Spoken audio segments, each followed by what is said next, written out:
Hi everyone, this is Asma Mushtaq from the EEVIBES, and in this lecture I'm going to explain what is the Thevenin's theorem and why do we use it. So let's assume that we have a complex circuitry where the multiple resistors and the voltage sources are connected either in series or in parallel, and we have to determine the value of the output voltages.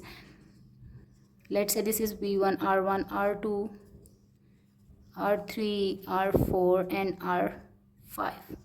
Okay, so this is kind of a complex circuitry and I am interested in determining the value of the load current. This is our load resistor RL and the load voltages where there are multiple resistors present in this circuitry. So in order to simplify this circuit, I can use the Thevenin's theorem such that the points where the load is connected can be marked as A and B, and the remaining part of the circuitry can be replaced with the two parameters that are Thevenin and Thevenin.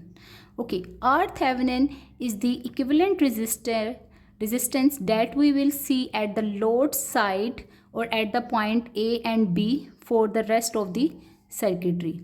Similarly, Thevenin is the voltages that will appear at the point A and B. Okay, so how we can determine the value of the Thevenin and Thevenin? First of all, we will see that once we will have the value of the Thevenin and Thevenin, we can connect them like that. RL is connected in series with the Thevenin via Thevenin voltage source. Okay, so there are two approaches for determining the value of Thevenin and Thevenin. Okay, what we do in order to determine the value of Thevenin, I will replace the voltage source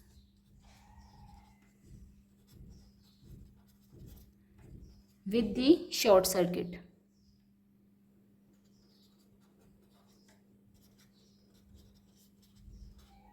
Okay, so in this way we can assume that there is no voltage drop across it.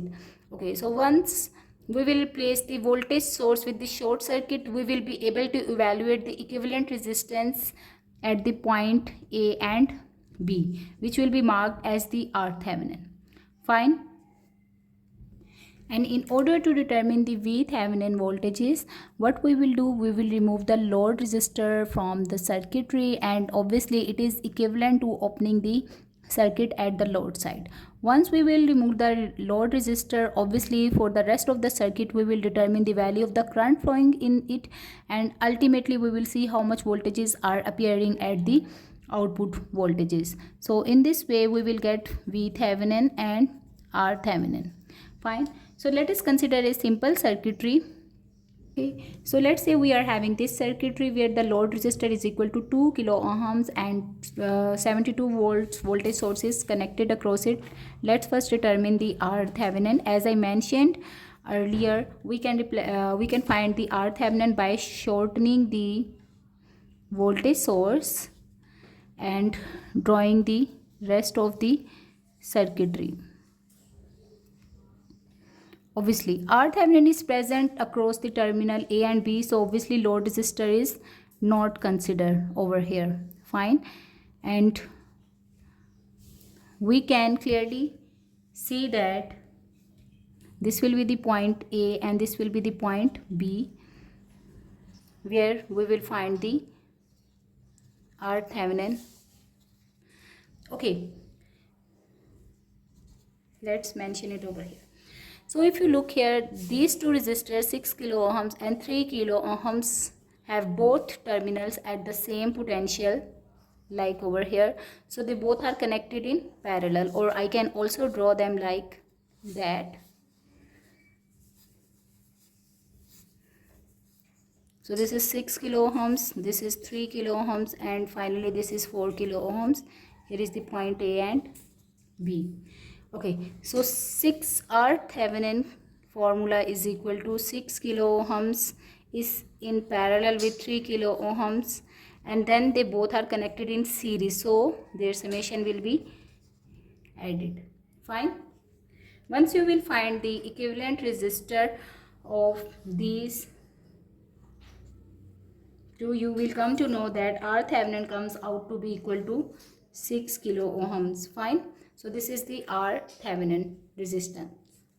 Now the next step is to find the value of the V Thevenin, that we can find by opening the load terminals. In order to determine the value of the V Thevenin voltages, what we have done, we have removed the load from the circuitry, and here is the point A and B as it is. Obviously this is an open circuitry, so when the current starts flowing through it, it will take its path via this resistor and then this resistor. No current flows through this resistor. Why? Because here is an open circuitry. So obviously the current flowing in this circuitry can be found by using the Ohm's law. I is equal to V over R. And what is the R? R is the equivalent resistor that it will face right now. So V is equal to 72 volts while R is equal to 9 kilo ohms. Find 6 plus 3, they both are connected in series, that's why. So 72 divided by 9 is equal to 8 milliampere. 8 milliampere is the current that is flowing through the whole circuitry. Okay, now let's see. V Thevenin is actually equivalent to the voltages at this point with respect to the ground, or the voltages across this resistor, which is 3 kilo ohms. So V Thevenin is equal to I into R. I is equal to 8 milliampere in this case, and resistor is equal to 3 kilo ohms. So in this way we came to know that V Thevenin is equal to 24 volts. Once you will have the value of the V Thevenin, you can now replace it in the circuitry, which is equal to 24 volts, and then the R Thevenin, which was equal to 6 kilo ohms, and here is the load RL, which is equal to 2 kilo ohms. Fine.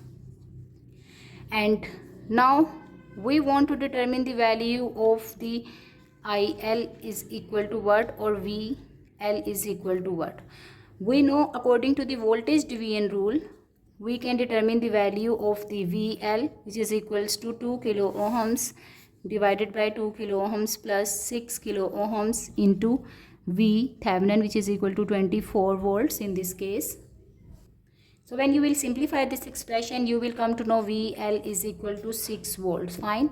And then IL can be simply determined by applying the Ohm's law. IL is equal to VL over RL, which is equal to 6 divided by 2 kilo ohms, and simply you can say that it's equals to 3 milliamperes. In this way we can apply the Thevenin's theorem for simplifying any circuitry. Thank you for watching.